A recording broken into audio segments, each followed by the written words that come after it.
स्वागत है students. Question है कि under isothermal conditions two soap bubbles of radii R1 and R2 coalesce to form a single bubble of radius R.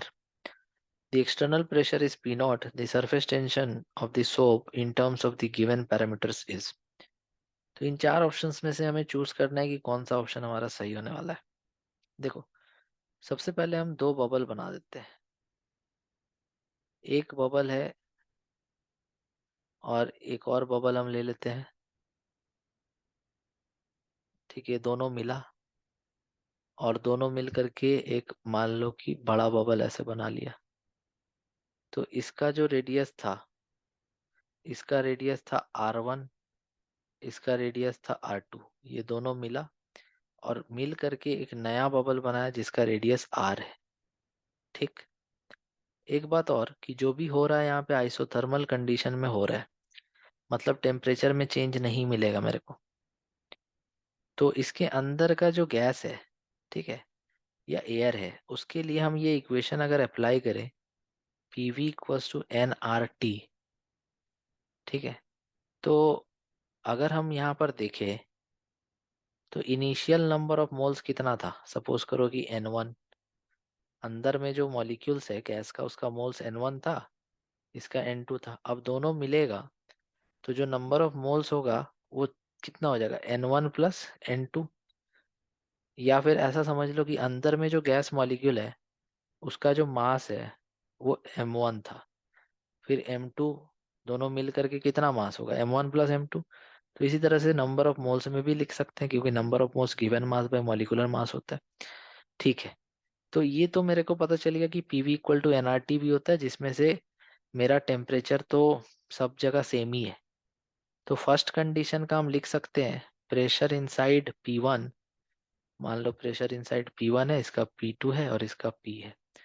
तो P1 volume V1 by RT। क्यों लिखना RT, cut ही जाएगा। Plus दूसरा का ये हम कैसे लिख रहे हैं, N1 plus N2 equal to N से। जैसे शुरू में N1 का वैल्यू PV बाई RT होगा। चलो पूरा लिख देते हैं, PV बाई RT हुआ N1 का वैल्यू, प्लस N2 का वैल्यू क्या होगा, PV by RT is equal to N का वैल्यू क्या हो जाएगा, PV बाई RT कट जाएगा, टेम्परेचर कांस्टेंट था। तो फाइनली हम ऐसा लिख सकते हैं, P1V1 plus P2V2 equals to PV। अब एक बात समझो, इसको साइड में लिख रहे हैं, वो पहले का पढ़ा हुआ होना चाहिए कि जैसे अगर मेरे पास एक सोप बबल है, तो अंदर का प्रेशर अगर P इनसाइड है और बाहर का प्रेशर P आउटसाइड है, तो P inside minus P outside equal to होता है 4T/R। इसको हम बोलते हैं एक्सेस प्रेशर। तो वही फॉर्मूला हम यहाँ लगाने वाले हैं कि अंदर का प्रेशर P1, बाहर का प्रेशर P0। तो P1 माइनस P0 बराबर 4T/R होगा। तो P1 इक्वल टू क्या लिख सकते हैं, P0 plus 4T/R। P inside minus P outside equals to 4T/R1। तो P1 क्या लिख सकते हैं, P0 प्लस 4T/R1। तो यही हम कह रहे थे। ठीक है।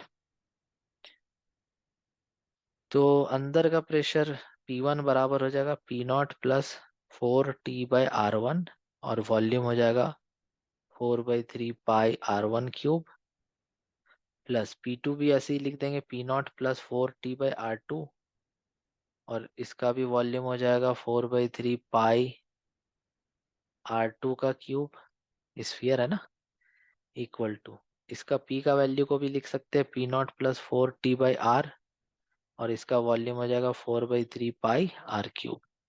अब क्वेश्चन के हिसाब से मेरे को सरफेस टेंशन T चाहिए, तो जो कट रहा है वो काट दो यहाँ से, 4/3 पाई, 4/3 पाई, 4/3 पाई। अब इसको थोड़ा सा सिंप्लीफाई करके लिखते हैं, तो ये आ जाएगा इधर से P0 आएगा और R1 क्यूब से मल्टीप्लाई हो जाएगा, plus 4T/R1 into R1 cube.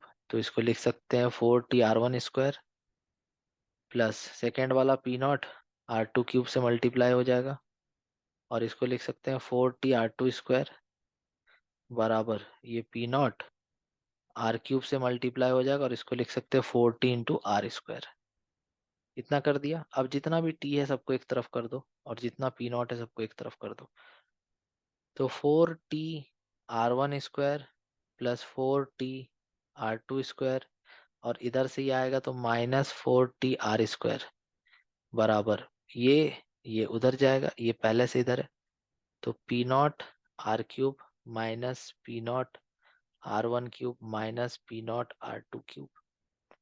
तो अब यहाँ से देखो 4t कॉमन आएगा तो क्या बचेगा, r1 square plus r2 square minus r square, और यहाँ से p0 कॉमन आएगा तो क्या बचेगा, r³ minus r1³ minus r2³। तो मेरे को तो t चाहिए था ना, तो आ तो गया। तो यहाँ से t इक्वल टू क्या आ जाएगा, p0 r³ minus r1³ minus r2³ divided by 4 चला गया उधर, तो 4 और ये भी उधर चला गया। अब डिनोमिनेटर में r1 square plus r2 square minus r square.